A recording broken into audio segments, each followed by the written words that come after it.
Hi, and welcome to the first episode of The New Agora. I'm Matthew Llanos. I'm Matthew Brown.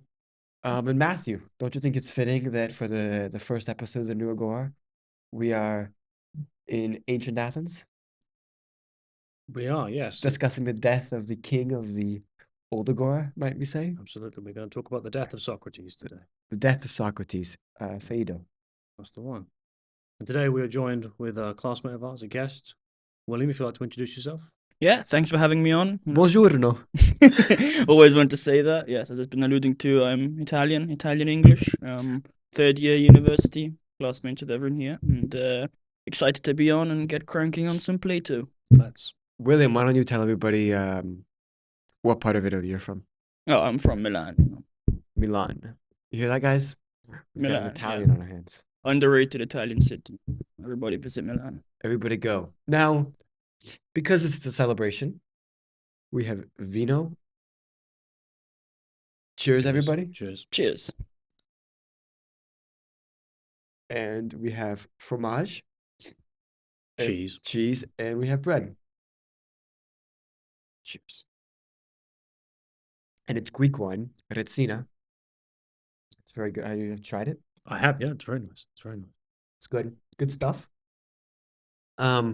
If you're not watching the video right now, because you're just on your phone, I recommend you change that and find us on Spotify or YouTube and watch the video because it's more exciting and it's better. Right, William? Sure. You got to see the wine and the crackers. It's Yeah. very important. And if it's not possible, we're sorry for the chewing and the slurping. And you get to see these two handsome guys, which is a pleasure that I am afforded. Shall we? Shall we? Let's get into it. As we alluded to, we're gonna do Phaedo, but as the precursor to Phaedo is Meno, and I think it's worth discussing that a little bit because it bleeds into Phaedo, right? So, William, I think we've declared you the resident expert on Phaedo. On Meno. On Meno, sorry. So, please help us recap what Meno is all about. All right. Well, the main thing we need to know about Meno that, again, shows up in Phaedo and is expanded upon is just the theory of recollection. So, basically, Socrates introduces this theory that knowledge is essentially recollection. You're not actually learning anything. When you come to know something, you're just recollecting it from a past life where your soul was. Well, it doesn't mention Meno, but he was exposed to the forms when he died. And yeah, so I suppose this comes from Meno's paradox. That's where this question arises, where the dialogue starts out as a discussion on virtue, trying to find out if virtue is teachable, and then basically just evolves into epistemology. And the turning point is Meno's paradox, where when it comes to knowledge, and it's there's a dilemma where if someone's trying to know something, and if he cannot search for what he already knows, because if he knows it, he wouldn't be searching for it.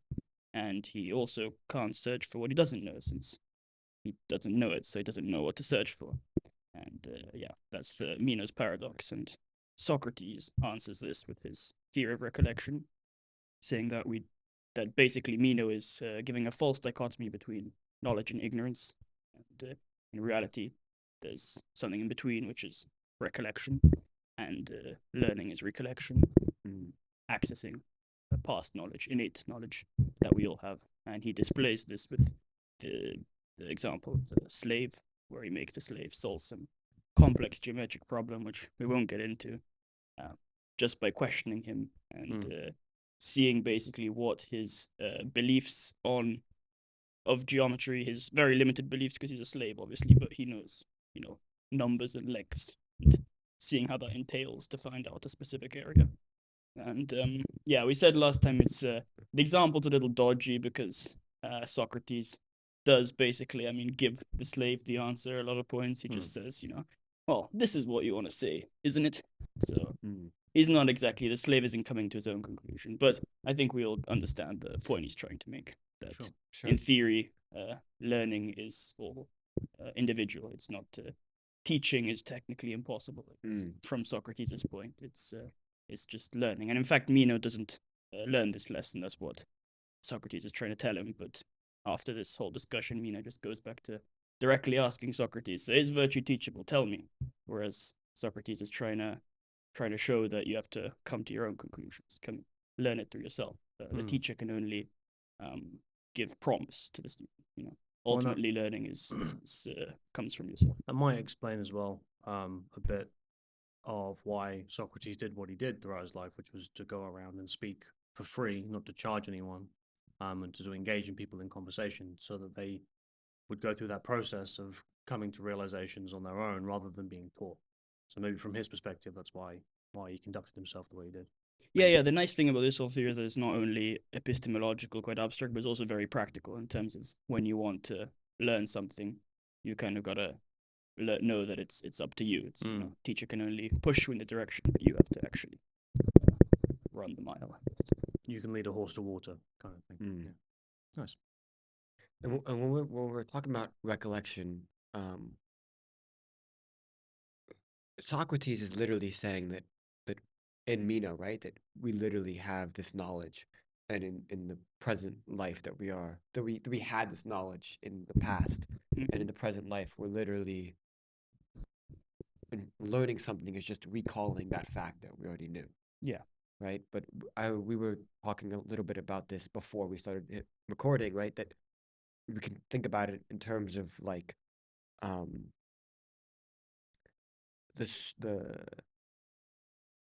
our, instead of like knowing specific things, we could think about it in terms of our capacity to understand and know things, which perhaps the geometry example where he's kind of guiding the slave boy through this difficult problem can help illustrate it, because the slave boy is not really like you said, Socrates is basically pulling him in one direction. Yeah, he right? asks very leading questions. He's asking very leading questions, but at the same time, the slave boy is able to comprehend what's happening. And so like that ability to comprehend what is happening and the problem must come. Right. Well, cool, because the example is off of a basic square, and so obviously even someone who's, say, a slave knows what a square is, right? And you can sort of, just by looking at it, figure out that if you were to double it, you'd double the length of the sides and the rest of it. So it's like there's some intuitiveness to the problems he's being confronted with. It isn't super complex geometry. Yeah, well, actually, to rephrase what I was saying before, it's more something like, you know, a teacher can show you the answer, but you have to do the understanding. You can't give the understanding to the student. Right. And having that experience in logic a lot, quite frequently. Yeah, you just don't know how to get to the end answer. point. Like, Yeah. great, good. I'm glad. No idea how to get there. And so it's clear, right, that if we're recollecting something from our past, right, that has to be knowledge that we have through non-sensory, like knowledge without our sensory perceptions, right? Is that? Yeah. So basically, well, this comes up in the Phaedo as well, but Socrates would say that empirical evidence, empirical knowledge isn't actually knowledge, because, I mean, the sense, your sense data isn't actually what the real world is like. The real world for him is the forms. So on its own, empirical evidence can't provide knowledge, but it requires the innate reason from the soul to give the knowledge. And we were talking about this before with the Leibnizian example. It's very closely tied to rationalism, I'd say, but where, you know, for example, you would just say that 1 + 1 = 2 is innate knowledge, because while empirical data can show you, you know, one apple, you see one apple, you see one other apple, you see two apples, you know, so that would be the empirical account. But the suggestion is that the suggestion that 1 and 1, one apple and another apple, 1 and 1 in general will always make 2, that requires an extra leap, which would be innate knowledge. Right, because that includes an abstract relation between all things rather than just an apple and an apple. Yeah. Exactly. It's generalizing kind of empirical evidence into law, related to the problem of induction as well. Yeah. The leap from constant conjunction to laws of nature requires a an extra faculty and ability that you just simply can't get from empirical evidence alone. Mm. And I think based on this discussion, we said we're gonna discuss the three arguments that Socrates has for the immortality of the soul. And one of those arguments is through recollection. Mhm. So I think it would be prudent now to tackle the recollection argument. Sure. You okay with that? Yeah, so he this is on 73, by the way. Thank you. He talks about Socrates starts by saying that we're able to recognize or know things through this kind of association with either similar or dissimilar objects, right? So like the example he gives is, right, if you see somebody's coat, or you see somebody's handbag or whatever, you might then from that handbag come to associate or recall the person who's that handbag and who's had that handbag, Mhm. right? And so he's kind of explaining this. So that would be things that are different, I guess, right? Or I guess maybe that would be dissimilar. I don't know. I'm not really sure, to be honest. That was all right. Keep going. But so then he has things that are like, he goes into a discussion about things that are equal, right? And so you have the concept of equality in general. And so he says when you see two sticks, right, that you may perceive to be the same, to be equal, it works in the same way with that like cloak or that handbag of that person that led you to recall that person. So let me make that more clear. When you see two sticks that you perceive to be equal, or at least look equal, Mhm. what you're doing is it's reminding you of the form or the principle of what equality is that you knew in the past. Right. Yeah, this doubles as just an argument for the theory of forms as well, because it would just say that we have a concept of equality in our heads, what it means for two things to be equal, but in reality, and in the physical world, in the world of our senses, at least, as Plato would say, there is no actual equal thing. Everything is very, there's always going to be some slight difference. So equality doesn't Right. actually exist. And so when we see two sticks that are almost equal, we see that they're similar. We see something that's trying to replicate equality. It's an approximation of equality, and so So we know the concept of equality from, because we wouldn't be able to know that it's an Right. approximation of equality if we didn't have access to the forms, the ideal the idea equality. of what Yeah. equality would be. So how does that idea apply to the example of a bag, a coat, and the person that it reminds you of? So where's the equality? Well, because the cloak in the bag example is demonstrating that how that process of recollection works, right? That it's simply it's the way we process things and recall certain things. So we're able to recall things from approximations or associations That we've had in the past. that we've had in the past of things that are not exactly that.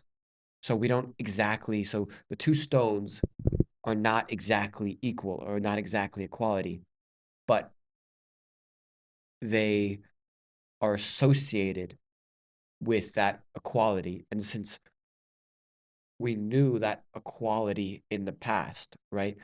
The two stones that are roughly equal help us to that equality the same way that the handbag and the cloak that are not that person can help lead us to think about or recall that person. Interesting. And the bag or the cloak that's being referred to does belong to that person. It isn't a different bag that's equal to the possession, Right. but that reminds you of them. It's their actual possession, and it's observing. So if I saw your coat Right. just on a chair somewhere, I saw that coat reminds me of Athens because it looks like Athens' coat. Right. Maybe it is Athens' coat. But you're not seeing Athens. You're just seeing my coat. Right. It's an association, and I'm recalling you from past experience Exactly. by observing the coat, and the equality in there is the equality of the association from the coat and the you previously in my experience. So the you I have in my mind when I see your coat isn't you exactly. It's almost equal to you in that I'm recollecting it. Is that where the equality is in that example? Well, but I think Because I'm struggling to see where the two sticks one. I get that. I can see Yeah. that. But the well, equality is not quality is just one form. yes, no, I know. Yeah. Right. So the cloak and the bag and the coat to me is not related to equality. Right. Okay. It's just demonstrating how. So that's more on the side of recollection than equality. The two sticks is focusing on the form of equality. The cloak and the person is about recollection. But we understand equality through like the same way that you recall me through my coat and my bag and whatever. You recall equality through looking at these two sticks. The form of equality. Yes, the The form of ideal equality. equality. The Yeah. ideal of equality. Which doesn't exist. The universe. Okay. Fair enough. Yeah. I just wanted to just hash that out because it's not I think, immediately intuitive thing to grasp. Mainly because I didn't intuitively grasp it. Well, yeah. Cool. So that's his argument for recollection. And Do you want some more wine, by the way? I would love some. You know what they say in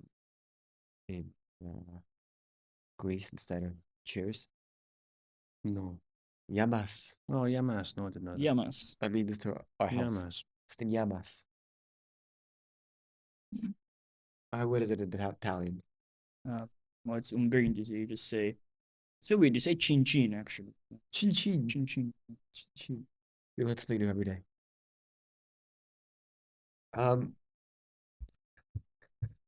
Okay. I actually think it would be helpful to read a little bit. Just because Where from? from 75A. Because he says, in this case, we must have known the equal before the time when we first, upon seeing equal things, came to think.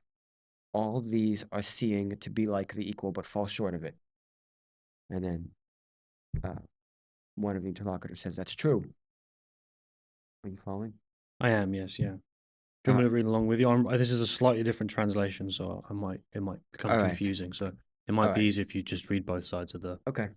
Now we also agree that we haven't come to think of it, and indeed can't come to think of it from anywhere other than from seeing or touching or from some other sense. I count them all as the same. Yes, because they are the same, Socrates, at least in relation to what the argument aims to show. Now then, it is from the senses that one must come to think that everything in this reach of the senses both seeks that thing which equal is and falls short of it. What do we say? Just that. Then, before we started to see and hear and use the other senses, presumably we must in fact have gotten knowledge of what the equal itself is if we were going to refer to it the equal things deriving from the senses, saying that they are all eager to be like it, but are inferior to it. Necessarily, given what has already been said, Socrates. He's just like agreeing with Socrates as blindly. That's kind of the way Plato's dialogues work. Now, as from the moment we were born, that we started seeing and hearing and having use of the other senses.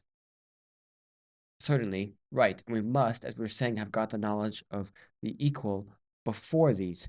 Yes, in that case, it seems we must have gotten it before we were born. Yes, so it seems. Now, if we have gotten it before we were born with it in our grasp. Did we know both before birth and from the moment we were born, not only the equal, the larger and the smaller, but also the entire set of such things? For our present argument is not no more about the equal than about the beautiful itself, the good itself, the just, the pious, and as I've been saying about everything to which we attach this label, what such and such is, both when we're asking questions and when we're giving our answers. We must have got the knowledge of each of these things before we were born.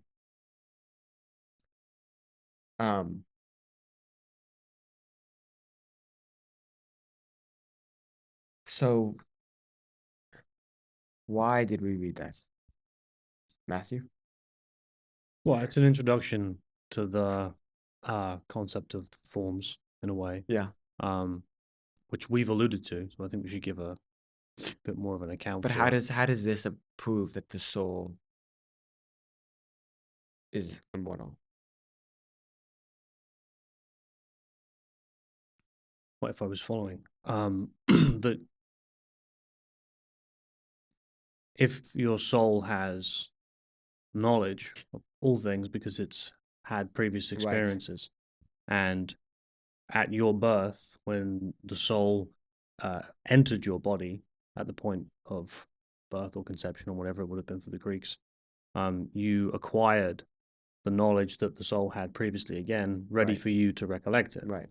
And so the immortality of the soul, I think, follows from the idea that it's not contingent on life, right? So you have a soul when you live and you die, and it goes off and does whatever it does, and then re-enters another life with the knowledge that it had before, ready for it to be recollected. So the soul's going through this cyclical process of Exactly. person to person to person to person to person, accruing knowledge, I guess, although that's an interesting question, because is it accruing knowledge if it already has it? And where did it get it from in the first place? If it isn't. Well, see, that's the interesting thing, right? Because Socrates actually says that like the soul is hurting and is suffering well inside the body. Right? It doesn't want to be inside the body. And so in some sense, right, without the body, before this state when it enters into the body, it has this pure knowledge and is fine and all well. And then Well, because it considers the body a kind of corruption or like a dampener on its ability, the soul's ability to think or reason about the forms or about reality in its purest sense, and that we have this body that has wants and desires, hungers, thirsts, and all of that obscures the philosophical instinct of the soul. Yeah, I think this is kind of related to kind of just I guess, the curse of philosophy, of knowledge in general, where it's impossible to know everything. It's an impossibility. Whenever someone's setting out on the quest to uncover the secrets of the universe, like, he's destined to fail. Surely you can get close, but it's not going to happen. So there's kind of this contrast where I guess the soul desires ultimate knowledge, but due to our physical limitations, it's just not going to happen. And so I guess that's why Socrates would say that the soul is freed when it gets away from the body. Well, he even concludes at one point that he says, well, either there is no knowledge, right? That there's no accruing knowledge or accessing knowledge at all while you're alive, or there's only knowledge after death. So it's only after you die when that which is your soul can have access to knowledge, because there's no state beforehand because of all these, like you just said, there's a limitation on any endeavor to understand something is due to fail because of the limitations of the body, because of the dampening of the physical prison in Socrates' sense that prevents the soul from being able to gain access to knowledge and wisdom. Which this is the reason why Socrates is because in the Phaedo, his friends, he's been sentenced to death in the Apology, and there's a long time he has to wait. His friends go and visit him, and on the day that he's due to be put to death, his friends visit him, and Socrates is in a really good mood. Right. And his friends are like, "What's up with that? Why, like, we're all really miserable here. Aren't you about to die? Are you not like anxious at all?" And Socrates is like, "Not really. I'm about to go." He gets mad at them for being sad. Yeah, well, yeah, and well, Chad because Socrates. his from his perspective, he thinks that his as a philosopher, which is philosophia, right, lover of wisdom, right, that wisdom is only accessible for Socrates at the point after death. That it's not possible truly during life, and that you spend your life as a philosopher preparing yourself for death, so that as a free soul you can gain access to Let me wisdom. read this Go for passage it. that comes after he's already drank the cup of poison, and he's waiting for him to the poison to kick in and die. He says, and they're all like crying and they're really sad, and he goes, Socrates, you astonish me. What a way for you all to behave. You realize it was not least for this reason that I sent away the woman so they wouldn't strike the wrong note in this sort of way. For in fact, I've heard that one should meet one's end in a reverent silence. No, keep quiet and show some resolve. Oh, I haven't got to that part. Absolute That's amazing. Giga Chad. Giga Chad. Very Yeah. nice. There's actually slight digression. I would like to hear your opinions on this, where it's like, I don't know how it would be like for Socrates just being, because he's clearly very sure that he's going to survive this. You know, he's very sure that there's going to be a continuation of life after death, or in a certain way. And it's just like, to you guys, could you have ever picture being so sure about something like that? Because to me that seems foreign. You know, I feel like the maximum I could get is like agnosticism. That's the only way. I think I can't even get a negative position on that. You know, it's just I feel like agnosticism is Even Jesus was like yelling out in the Garden of Gethsemane before he was crucified. Why have you forsaken me? Yeah. Yeah. and Jesus is God. And Jesus was the Son of God. Like what are we Socrates more certain than like, God. what are we doing here? No, but it is astonishing, right? That like, and he says, oh, like his final words are, oh, we have some debt that we were supposed to settle with somebody. Can you take care of that? Yeah, like I could get being so content with death if it's like kind of on either Stoic or Epicurean grounds, where it's like, you know, there's no way you can change your lot. This is what happens. I'm not afraid of death because it's an inevitability. It's going to happen. So there's no point in being afraid. But Socrates just has a different spin on that. I mean, he kind of accepts that, but he's also just like, he knows it's going to continue, so it's not even a problem. Well, we were having a conversation. We weren't able to record last week, so we just had a chat about the Meno, and while Athen was getting some tech equipment, we had a conversation about psychedelics. Yeah. And the experiments on psilocybin, with the people who have been given a terminal illness diagnosis, who were having a real issue with like confronting their mortality. This psilocybin experiment where they were given a 5 gram or whatever the dosage was, and then I think it's something like 60% of the participants of the study sort of transcended their fear of death and were not only comfortable and okay with it, they were able to help the people in their lives around them get through their own death. So don't try this at home. This is a supervised experiment. And you know, I think we spoke also about Brian Marescu, the lawyer turned researcher into psychedelics, who's publishing a book called The Immortality Key, where he talks with the topic of the book is about the ancient Greeks' usage of psychedelics during their rituals, during their sort of processes of bringing people to leadership. So I'm saying all of this because where Socrates has arrived at this point just before his death, where he's so certain and so comfortable with it, and it's so foreign. I would agree with you, right? Like I can't conceive of a scenario in which I'm not at least a little bit concerned. Right? Yeah, like a little tiny bit of me is like, yeah, this might not go the way I think it's going to go. But I guess I was pointing to that kind of empirical example and the possibility of Greek usage of psychedelics in their rituals and in their thinking, that may be one of the reasons why. So yeah, Socrates was tripping before. Sure, man. I mean, I think it's also a bit different with the terminal illness, because when you're in a terminal illness and you got the psychedelics, you know you're going to die. But there's it's a bit of uncertainty, right? It could be in a week. It could Doctor be could be wrong kind of yeah, thing, doctor could right? be wrong, that kind of thing. But Socrates knows like being there is made to no drink way. Yeah, hemlock, he's yeah. drinking poison. Like Yes, he's fair gone. enough. He's gone for good. There's Mm. no unexpected, no time frame, no nothing. There's a great painting, The Death of Socrates. Oh yeah. The one they showed in the seminar. Yeah, Yeah. it's in the Met in New York, so I've seen it many times. 'Cause it's a free museum. Those don't exist anymore, but They do here. they do. Yeah, most of them. Yeah. It's a suggestion donation museum, but you know when you're a student, that doesn't count. And yeah, he's like has the cup in one hand and he's like pointing up, and all the people are like heads down, and he's just like, I got this. I got this, man. Well, isn't the only other figure in that painting who isn't weeping Plato?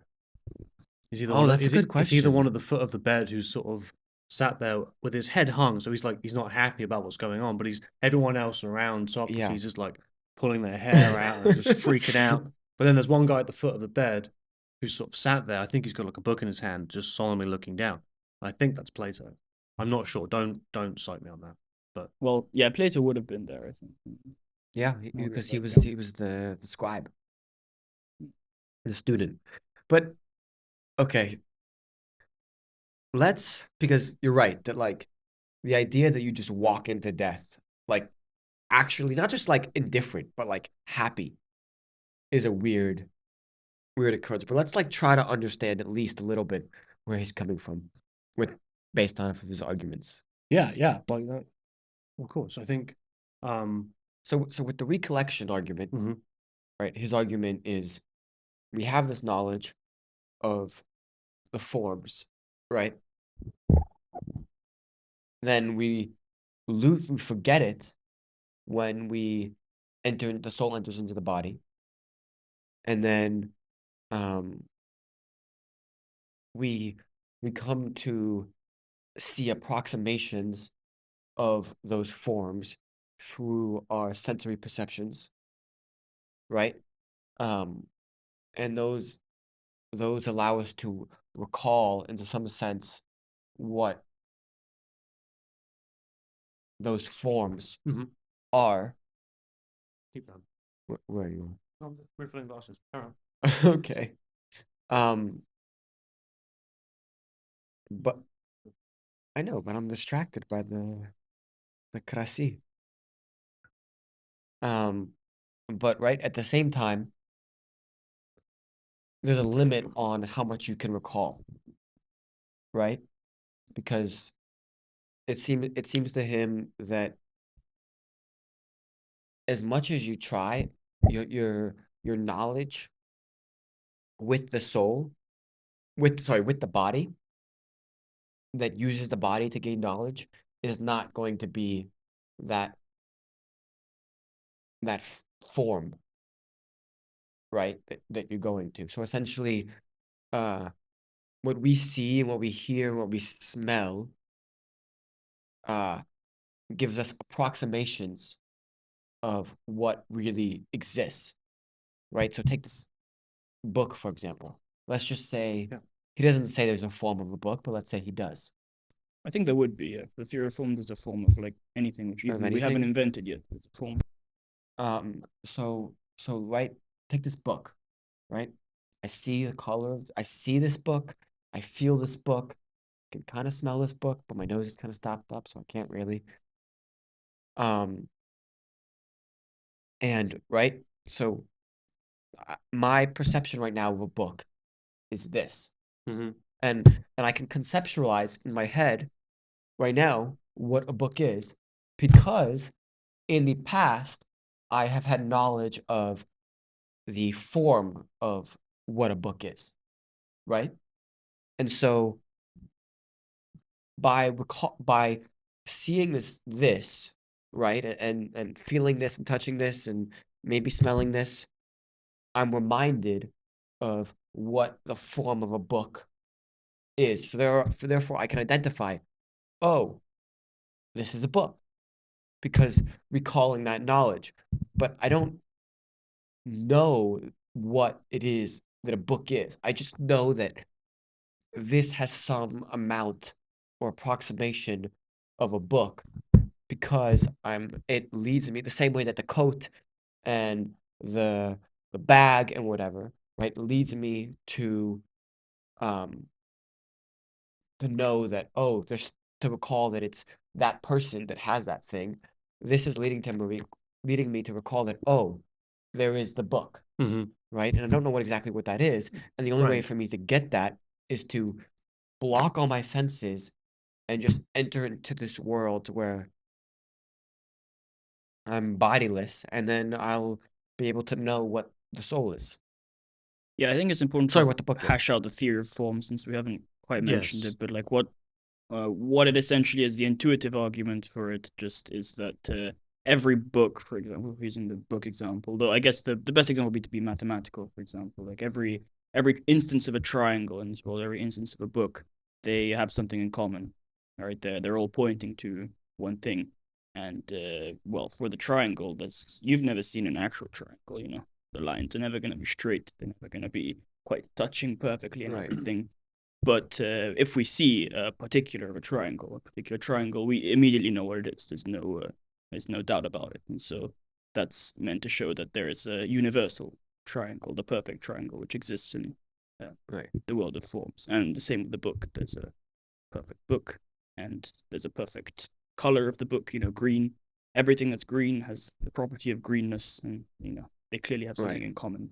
Well, let's take like beauty, for example, right? Matthew and I both studied aesthetics last semester, and in the most simplistic forms, aesthetics is the study of what is beautiful, right? And you two are both beautiful men, so you know. That's twice you've mentioned that.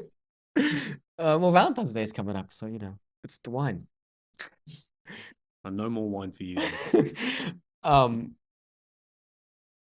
but you know, so by looking at both of you, right? I know I'm reminded of what the form of beauty is, right? But I can't say exactly what makes either of you. I'm getting uncomfortable using you guys as an example, but And you chose it. you know, I can't say exactly, right? Like, we had all this trouble in the class trying to describe, okay, what is it that makes something beautiful? And there's all these arguments, and nobody really agrees, Yeah, I right? think that actually goes back to kind of the youth theory problem, where it's like with beauty we can always kind of show necessary features of beauty, Right. like maybe you know for a painting there's like kind of composition, kind of foreground, with like Right. yeah you know technical stuff, or with a movie or any piece of art really. But that's not the nature of beauty. That's not what we're actually talking Right. about when we say beauty. Those are just like some necessary conditions that show up Right. in certain Like beautiful like the majority places, of people particulars. who are kind of in their sane mind can recognize that a sunset over the ocean is a beautiful thing, right? But if you press them on it, most people won't really be able to give you universal concepts of why that thing is beautiful that can then be applied to other aspects, right? Yeah, because I guess you could go for an evolutionary account with all this stuff where you say like, you know, for example, we find nature beautiful because like a river or something because it's you know a water source and that's where we want to spend time around there and it's useful for us to spend time around there. But I don't think that's only if you have a very reductionist account of beauty and you say beauty is only valuable insofar that it brings pleasure. But I don't think that's quite right. At least pleasure is almost a side effect, I guess, of beauty. You can appreciate the beauty and then also get pleasure from it. And there's It's also like contrasting things that also produce the feeling of like that lead you to recall that beautiful like feeling in through them, right? So like you could have a beautiful like light and bright sky, right? And you could say that that is beautiful, but at the same time you can have a dark night and say that that's beautiful. And so you can have contrasting things, but both of them are beautiful. And it seems that like we don't really have a specific metric that we can rely on through our senses to identify, oh, that thing is beautiful because XYZ, right? It's just because in some sense I mean, you could argue that it's socially constructed, that we know it's beautiful because people have told us it's beautiful. and it's been passed down through generation and generation and generation. And maybe that is like what the theory of recollection is, oh, we just know these things because our ancestors have said that, and it's been passed down, and so that's where we get the knowledge. But it seems more like it's kind of this innate thing that humans might have, where we just see these like things that one might say is objectively beautiful, um because mainly because everybody knows majority of people think it's beautiful, and there's not really much disagreement. But Well, on the maybe this is going a bit away from the Greeks and towards the aesthetic, but there's that idea of being in the zone, right? You know, when you're so engaged in an activity that you the flow state. Yeah, the flow state. flow Yeah. state, Sorry, that's the word I was looking for. Flow state. That you kind of lose track of time, right? And that you're so embedded and involved in an activity that the particulars of life kind of just fade into the background. And I guess when you think of yourself as being in flow state, you think of yourself as doing something, right? Like whether it's rock climbing, chess, like wrestling, whatever, playing football, doesn't matter. But then that can also happen when you're sat watching sunrise or sunset. sorry, what is the flow state? Well, it's when you're it's a psychological term, where it's when you're very involved in an activity. It's kind of like the best place you want to be, the place everyone wants to be when they're working. You know, it's you're so engaged with an activity. I think it's a sort of psychological term that encompasses the idea of meaning. Like when you're doing something meaningful, right? Like, yeah, that you find meaningful. Yeah, like you're not like thinking about doing the thing. It just like comes to you kind of almost as a reflex. It's yeah. I'm sure you've had this experience. I think everybody has had at least. Yeah, when you're enjoying yourself so much and you look at the clock and it's been 3 hours and it feels like it's been 15, 20 minutes. Yeah, that's a rudimentary. Yeah, just as an example. But my point was that can happen when you're stationary, sat somewhere on a beach or by a river or looking at a mountain. And so you can be in that state while you're stationary and not necessarily doing anything and still have that experience of beauty. So I was kind of a comeback to the idea of beauty is socially constructed. Or I don't believe that. No, I know. I wanted to just push back against it. Well, I think even if you have like some explanation for why we find certain things beautiful, it's been passed down to us socially. I don't think that necessarily disproves that beauty is a thing that's valued. I think it's a bit of a genetic fallacy where you explain the causes of something, but not the reasons for it happening. It's different. You like a classic example is if like some people come to believe in God, because they, I don't know, some random tribe believe in God because they want to fill in the gaps, of like they don't know what rain is or storm, and so they think God did it, right? Sure, that explains like why they think that God exists, but it doesn't disprove the idea that God exists. It's not an argument against the existence of God. And the same with beauty, it'll show that that's where beauty comes from, but it doesn't disprove the idea that beauty is objective or real in any sense. That's an interesting point. I mean, I don't know. It is a tempting argument that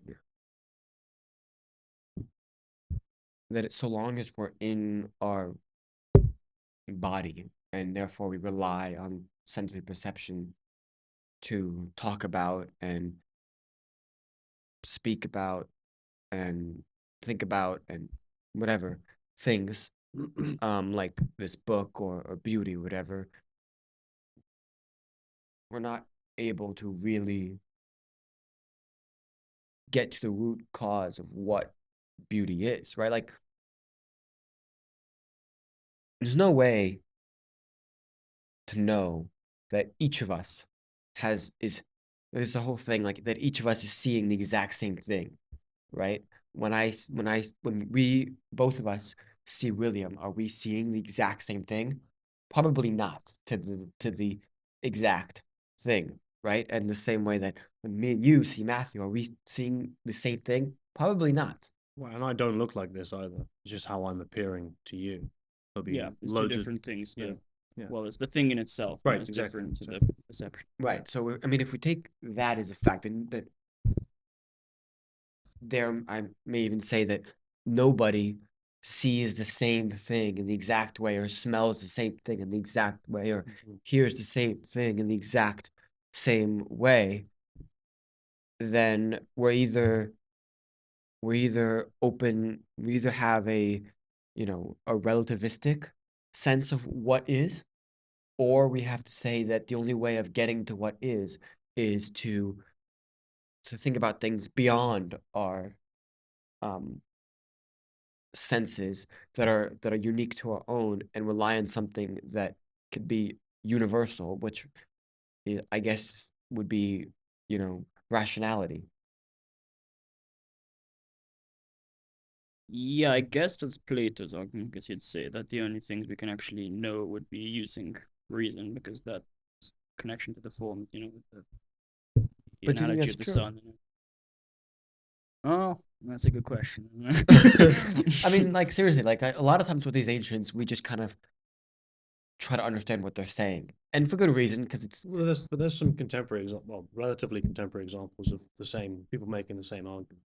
Like Hegel, for example, making a very, very similar argument in terms of that there's the object, our concept of the object, right? So I'm having an experience of this book, right. right? And so, but I'm not having an experience of the actual book. I'm having an experience of my concept of the book. Yeah, that's the Kantian distinction of the Right, thing in itself, right, and and the exactly. noumena and the phenomenon. Yeah, but Hegel is not enthusiastic about the idea that there is a barrier between us and reality, right? And so he thinks that we can have access through the process of the dialectic of becoming aware of your existence as a knower, and then aware of your existence as a knower again, and so on, until you arrive at absolute knowledge of the things in themselves. So your concept of the object and the object are aligned with one another.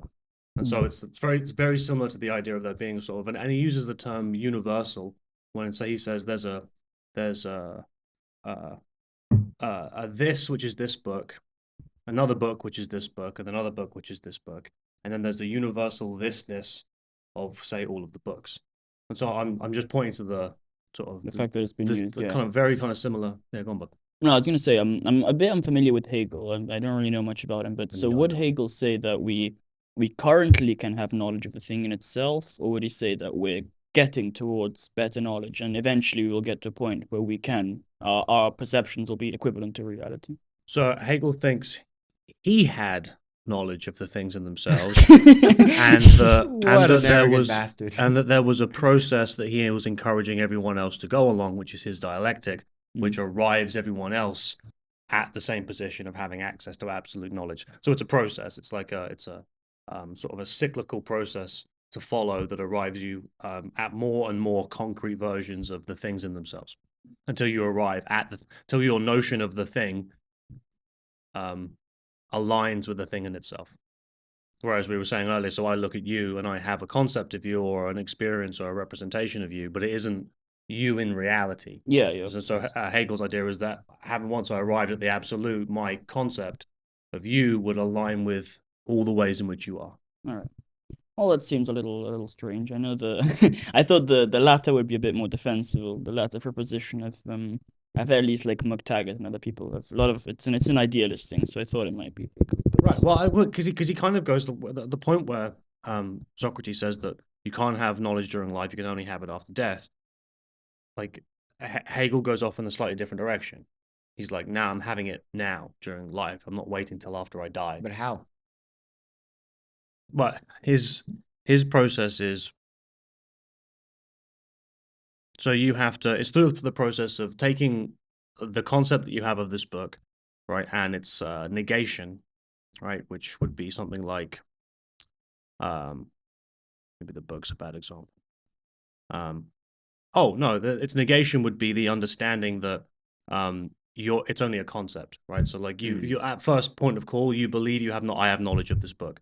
right? And it's I have the concept of this book, and I'm convinced that it's knowledge of this book, right? And then the negation of that is the recognition that no, it's just a concept of the book, right? And then the process that he's asking you to follow is this sublation, which is kind of Sublation. Synthesis. well, yeah. So the term he uses is sublation, which is, or the German is aufgehoben, I think, which means to destroy and to keep. And so it's the idea of, so this he did this with like, so if I point to this cup and I say this cup, and then in the next moment I say this cup, and the moment after I say this cup, right? In the third moment, if we just pause, it's true, right? But in the first two moments, now it's false because now it's this cup. The previous two thises have passed, and it's no longer this cup. It's this cup. Then no, you're right. And so that's when he's kind of abstracts the universal this from this cup, and it's the universal this that is sublated out of the contradictions of it's. Yeah, no, it's quite complex. Yeah, It's, I'm not sure I got all of that, but definitely. no, so it's like the idea is you take a concept, an abstract concept, its negation, right, and you dispense with the particulars of them, and you synthesize sort of a universal idea that encompasses the meaning of the two. So the best example to give of this is on the Stanford Encyclopedia of Philosophy's entry on Hegel, and they give the idea of being as the concept, nothing as its negative, as its opposite, right? So being and nothing, right? So the opposite of, if you're being, right? If you're the opposite of that is not being, right? So nothing. And then the sublation process is the abstracting a universal principle or idea out of those two concepts. All right. And so the example that they give is the synthesis part of it is becoming. Right. So because you have, so if you go from being to nothing, you become nothing. If you go from nothing to being, you become whatever it is that you're being. Well, become nothing is a bit strange. No, I agree. I agree. It is a tad strange, but so that's just the idea. So you have the idea, the thesis, antithesis. Yeah. He doesn't use those terms. He uses something like abstract, negation, and concrete. So you have the idea, its negation, and then you have a more concrete idea, which and this is the movement part of his process, right? Because the concrete part is the part that arrives you closer to the idea of the absolute, which is the thing in itself, right? So you've dispensed with the unnecessary particulars of the concept. You have like I was told off for saying this, but in my class, but a higher order concept, right? Like is closer to the form, let's say, to speak in Platonic terms, or what Hegel calls spirit or the absolute. Right. So, and then he would say that eventually, by just doing this with everything, you would reach. You just do this all the time. How is it possible to do that with everything, though? I feel like because you have to go completely insane, and either become a communist or a fascist and do loads of horrible things. So yeah, it's no, I don't think he's right. Like Okay, but that aside, yeah, sorry. Well, a good digression. Good digression. Like, if we can agree that through our senses, right? Do we all agree that through our senses we don't have real knowledge of things like beauty, piousness, goodness, righteousness, etc.? Sure, I would agree with that.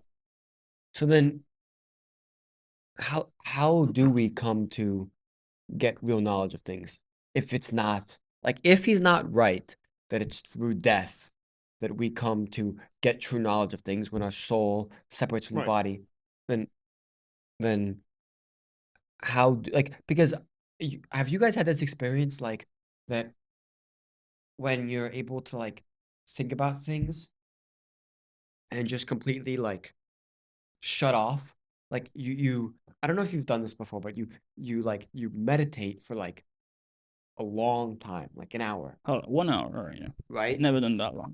Or whatever, like 30 minutes, whatever. And then suddenly, like, with just like, meditate and sit there, right? And like completely forget about your use of your, different senses or whatever, and block that out.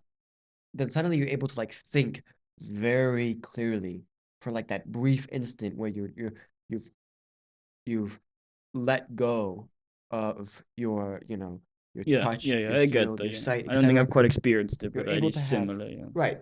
You're able to. Have you had this experience? We're able to have very clear thoughts. Yeah, where nothing And is kind of like intruding onto your intruding, mind. You know? right? Have you had that? No. No? Well, he's just a lesser person than us. You're a stage below in the Hegelian dialect. Yeah. I'm more than happy with that. That's absolutely fine by me. But like, you know what I mean, right? Like, and so, sorry. No, carry on, please. But I'd be curious for our audience to know if they've had this experience too. But no, I'm serious. Like Yeah, it's not necessarily meditation, I think. It Medita- can not help. meditation. No, but where were you going with that? You're Well, Yeah, wrapping yeah, up to a let's, point. yeah. right. Well, that if that is true, then it seems like it follows that in some sense, like the complete and the ultimate and the permanent separation of your senses from, whatever it is that is giving you that clear thoughts and knowledge has to be death. And it seems like there's really only two options for death, right? There's either you lose everything together, everything is gone, or the body's gone, and that part of you that has that clear thoughts in the meditation is still there. Okay.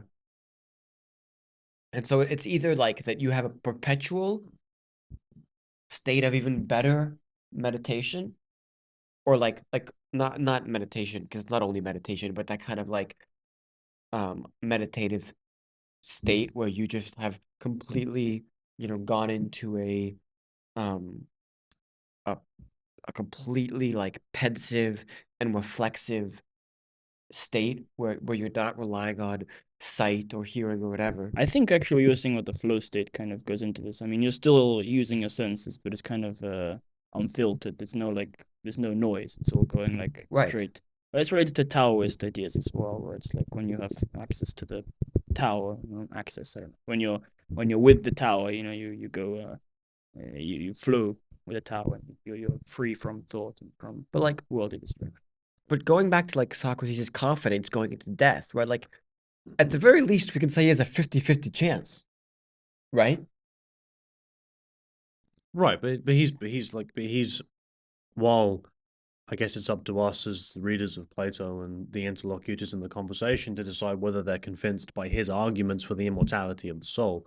He at the very least is convinced by his arguments of the immortality of the soul. So in terms of his confidence, if he's got these two or three different accounts as to why the soul's immortal, and he's doing his best to convince other people of those, then that would explain his confidence if he believes his own Well, but if he like, believes okay, his own like, arguments. have you guys like, let's go, I'll use the flow state because that seems to be something that you guys know. Like, so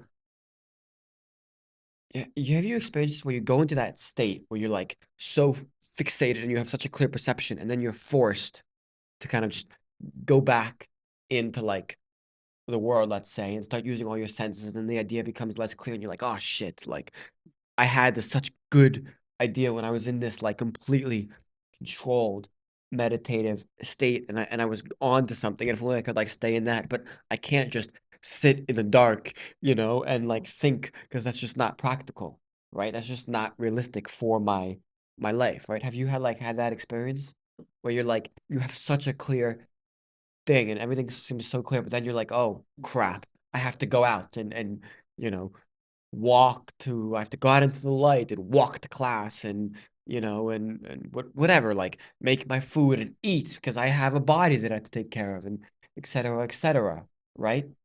Um, so I mean, if Socrates is really going through that and has multiple times and has really tried to exhaust the limit of those experiences, then in some sense, right, maybe he's like, yes, yes, now I don't have to give a shit about my body anymore, right? I can finally break free, and Well, no, but that's why he's happy. That's the I, argument. exactly. That's the argument he yeah. gives for why he's happy. Is that I get to be free of this thing that's been holding me back. But what I'm trying to say is like, ask you guys, I guess, is, do you believe it? Are you Well, convinced? as I was saying, I think it's difficult, at least for me, to. I'd have to be very convinced. I think generally the position for life after death should be agnosticism. Like I don't quite understand people who are very adamant that that's the end. When you die, it's the end. Like as well. Like we don't know. Do you know that? Like I don't know. Maybe.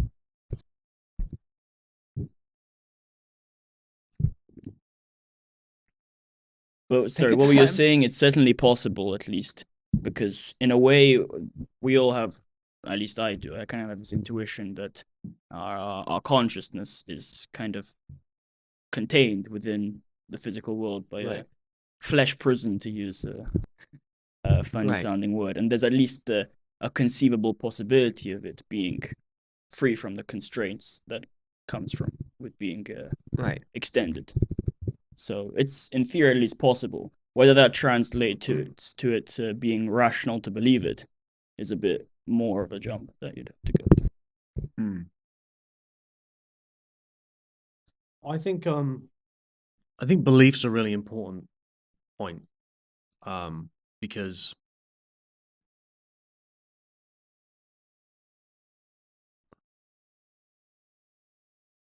when you believe something, whether or not it's true, right? Yeah. Put truth aside for a second. When you believe that something is the case, it is as if it is true. To As you. far as you're concerned, it is as if it is true.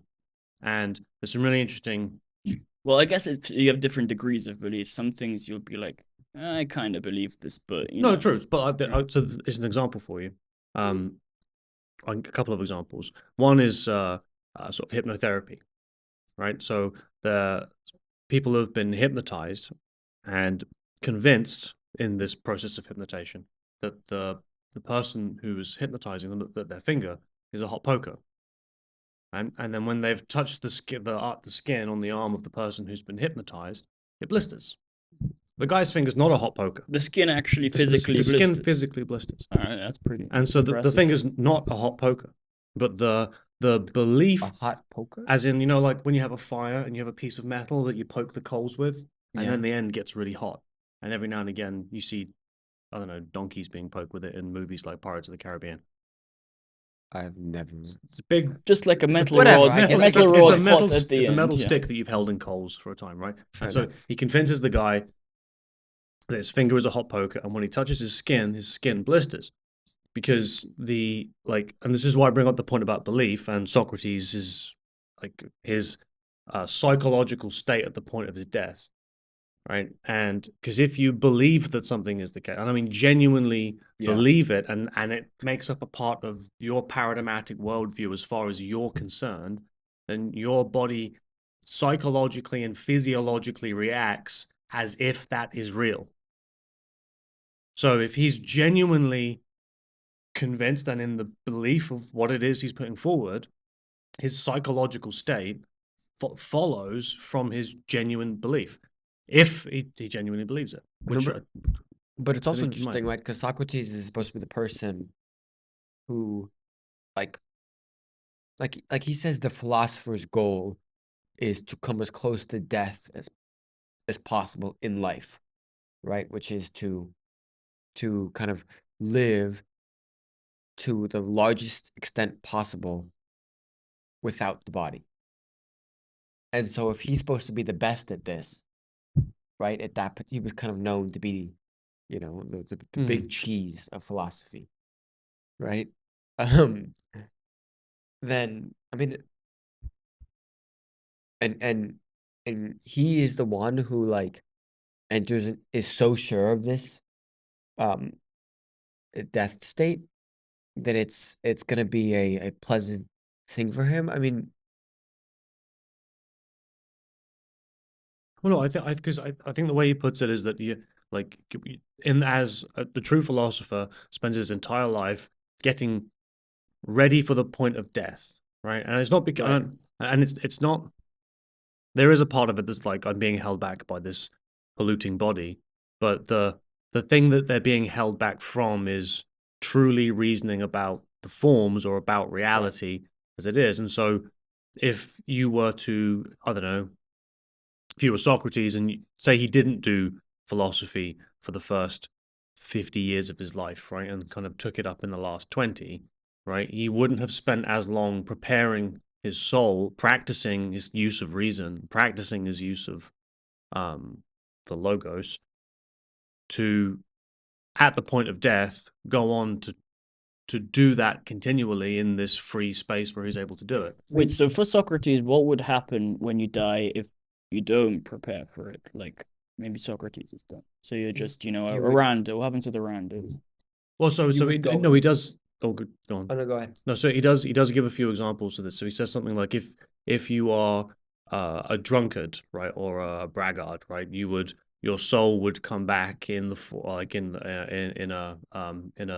an ass, all right, or a boar, right. Well, this donkey. just sounds like Buddhism, honestly. It sounds like exactly like Buddhism. They say, you know, you have to prepare for death by meditating and reaching nirvana, and then you'll be freed from the, you know, cycle of reincarnation, and you'll samsara. I think it's pretty. And similar then to if that. you know you treat yourself badly, you're a bad person, you'll get reincarnated into like a A dung beetle. something Yeah, bad. yeah, I know. Well, he gives So, yeah, he gives 2 or that's- 3 examples like that. So Okay, that's so I, pretty so I think interesting. his idea is like, if you, I mean, I don't know who he thinks he's going to come back as, right? Just like I think he don't- thinks he's not gonna come back. That he's gonna live forever as the soul. No, I think he says that. That like is he? I think towards Yeah, the get it up, end get he it up. says like Someone's worth. Is he coming back? Is he not coming back? right.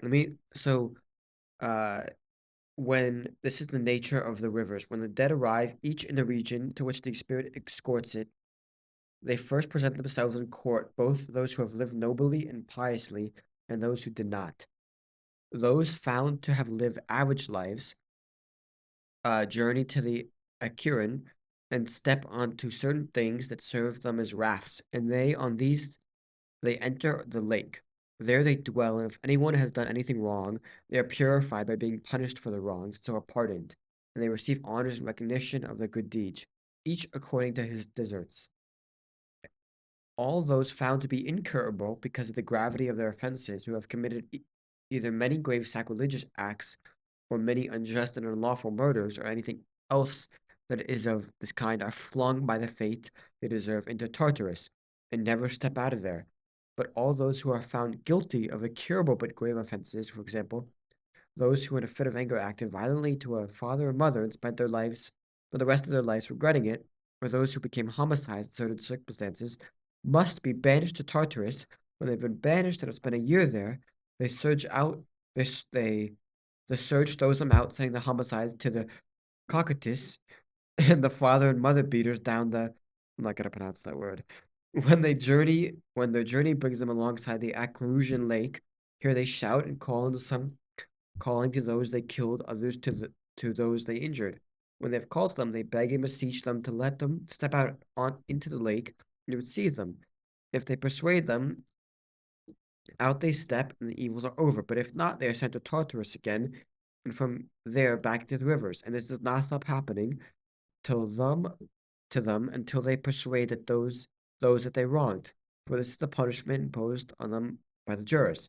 But as for all those who are found to have lived exceptionally pious lives, they are the ones who are freed and separated from these regions inside the earth, as if from prisons, enter the pure dwelling above, and make their dwelling on the earth's surface. And of these, those who purify themselves sufficiently with philosophy live thereafter entirely without bodies, and enter dwellings fairer still than these. Yeah, fair enough. Then that was forever. But forever.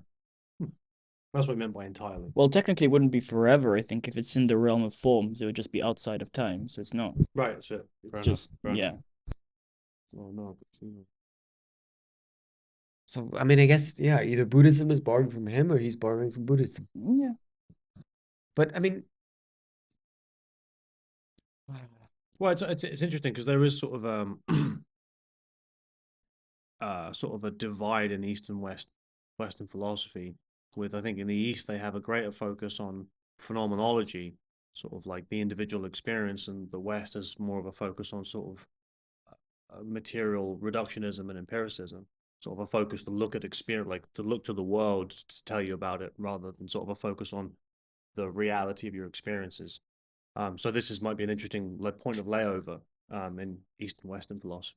I think we can even see that in religion. Like Eastern religions generally are more kind of based on the individual introspection and looking into kind of your relationship with nature, whereas Western religion is more about looking to, a greater being, which then gives you guidance for the rest of your life. So, yeah, pretty interesting point. I mean, look, there's no way to prove either way if Socrates is right, right? There's no way. Well, yeah, I guess. What do you mean by proof? Well, I just mean I've got some hemlock in my bag. Yeah, there is a way to prove it. Actually, it's No. true. You raised a good point. but I'm like sitting here. Neither of us are gonna come to a conclusion that we're convinced one way or the other, right? We're just not.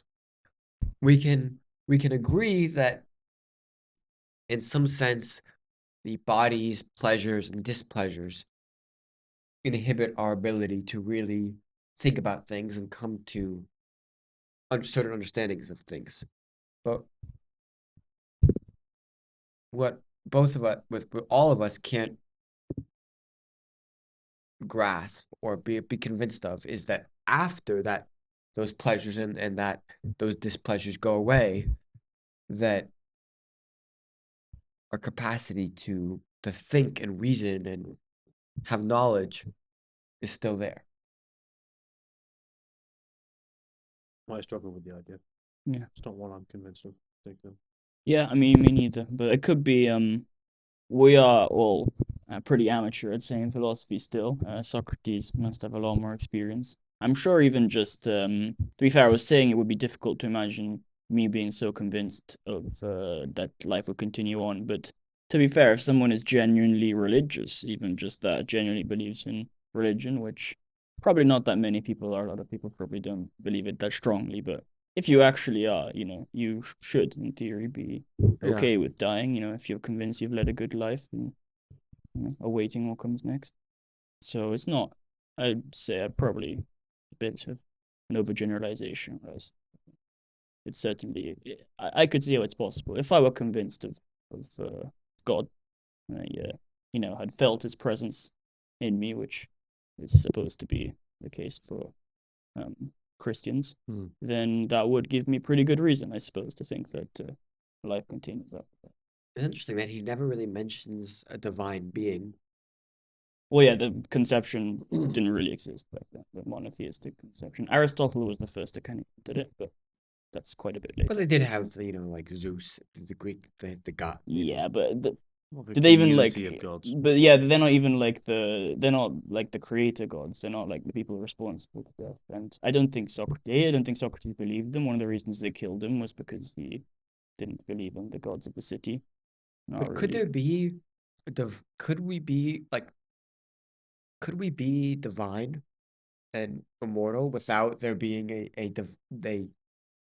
a god or divine being or gods? Like, is that possible? Well, divine yeah, I mean, and immoral, did you say? What? You said divine and immoral. Immortal. Oh, immortal. Oh, yeah, I mean, Socrates' own conception doesn't involve a god. Would that make us gods? It depends what you mean by divine. No, he doesn't make reference. I don't think the existence of Zeus or any of the Olympian gods have anything to do with his account of life after death. But like so many arguments today about like, immortality and whatever, and life after death and heaven and whatever, are based off of a conception that there is a benevolent, being. Well, yeah, I guess that's the one that we're most familiar with growing up in Western countries. That's clearly the one that's that resonates the most with us and makes most clear sense. But I think it's certainly possible to have a less monotheistic account of it. I mean, Buddhism isn't really monotheistic, and they certainly have an account. But yeah, perhaps. So could there be no God but still immortality? I don't see why not. Of the soul. Yeah.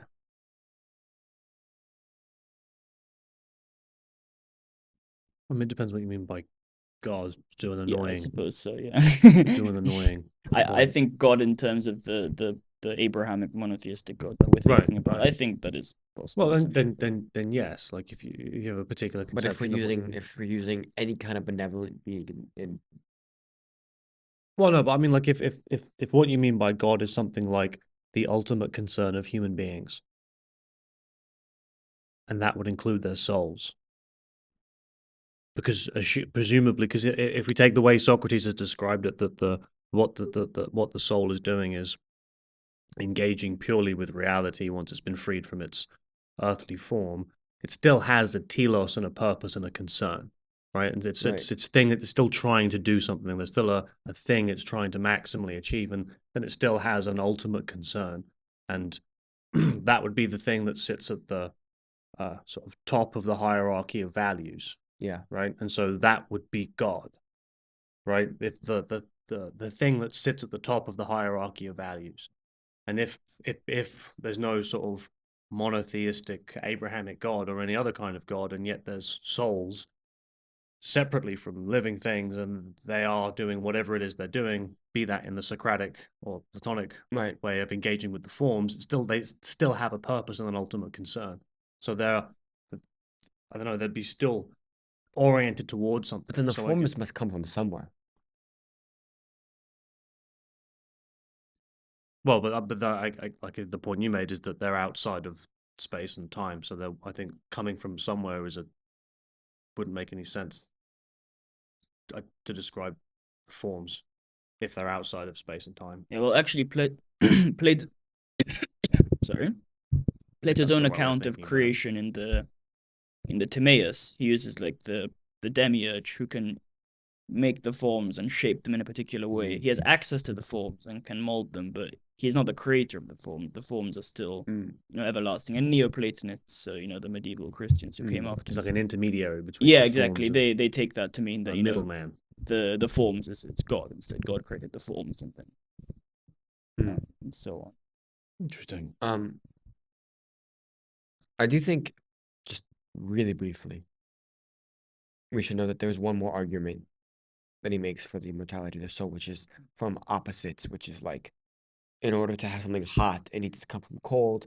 In order to have something beautiful, it needs to come from something ugly, etc., etc. Right? So, in order to have something alive, it needs to come from something dead. Mm-hmm. And so, and how does that demonstrate the immortality of the soul? well, because in the same way that when you're dead, you come to being alive, then when you die again, that thing has to then come back to being alive. Yeah, I think it's kind of like we can't make sense of the concept of being alive without, being death. We can't make sense of the concept of hot heat without cold. Mm-hmm. So they're kind of the same thing, really. I see. Leads to the other. Mm-hmm. Can go back and forth like that. I may be wrong though. Wasn't paying too much attention to that argument. I confess. Okay, should we wrap it up? Fair enough. Yeah. I think so. Seems like a good place to call it. Yeah. Okay. Thank you, everybody. Thank you for having me on. This was a very cheers. good episode. Yeah. Thank you, Matthew. Grazie. And we'll be back soon with another episode, and another episode, and then another episode.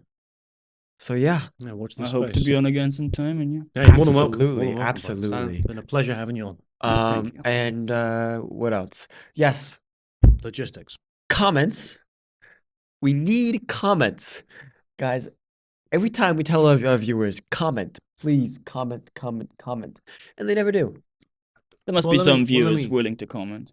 We must have said something wrong-headed, stupid, or ignorant in the last half an hour. So there's plenty to comment. There's on, right? plenty to comment. Yeah, I'm sure we've made a lot of mistakes. Look, we probably look like an They idiot. said I was lesser beings earlier, and that's definitely wrong. So anyone wants to jump on that, by all means. That's an easy one to go. I also said these guys were beautiful men. True. And No, so don't contradict that. And that's also wrong. Yeah, So so please comment. errors abound. Um, Where can they find us, Athen? Well, number 1 on Spotify, number 2 on Apple Music, literally everywhere you can get your podcast, you can find us literally everywhere. And if that's not enough, you can go to our website and listen to the episode from there. At The website being? www. That was 3, right? That was 3. .thenewagora.org. Nice. Yeah. Yep, that's the one. And literally, it's so easy. It says there's a little thing at the top. Okay, let me tell you how easy it is. Right? You can literally just click on the image of both of us in front of the old college. It's the first image, and if you literally just click on that, it takes you to our page where you can listen. But if that's not easy enough, then we literally have a bar at the top that says episodes, where you literally click on that and you can listen to any episode. Or you click on the one, if you want to watch it, that says videos. And you click on that and you can watch the video. Does that sound hard to you? I mean, you lengthen the explanation a little bit, but you can also find a spot on there where you get access to our email address. So if you do want to leave a comment or come on and have a chat with us about anything. You can do YouTube comments. Spotify has a spot where you can comment. We literally ask every... Spotify have a comment section? Yeah. Wow. Every episode, we have a little thing that says, what did you think of this episode? And you can type your reply. And, Yeah. So we'd greatly appreciate it. And we'd greatly appreciate it. Athen will stop berating you for not doing so, as and when you do. And, listen to me, you can submit articles to us. Like, if you've written something that you find very interesting and you're very proud of, you can submit an article to us and we'll publish it. We'll put it on our website for everybody to see. We already have 3 up there. So what was the third one? Pablo Mendoza sent his article on something like neoclassical Europe or something like that. Cool. That may not be exactly it, but something related to that. So yeah, Nice. please do, Sounds guys. And as for us, we say sayonara. Yeah, thank you very much. Arrivederci. Take care of yourselves, everyone, Yes. and be well. Be well.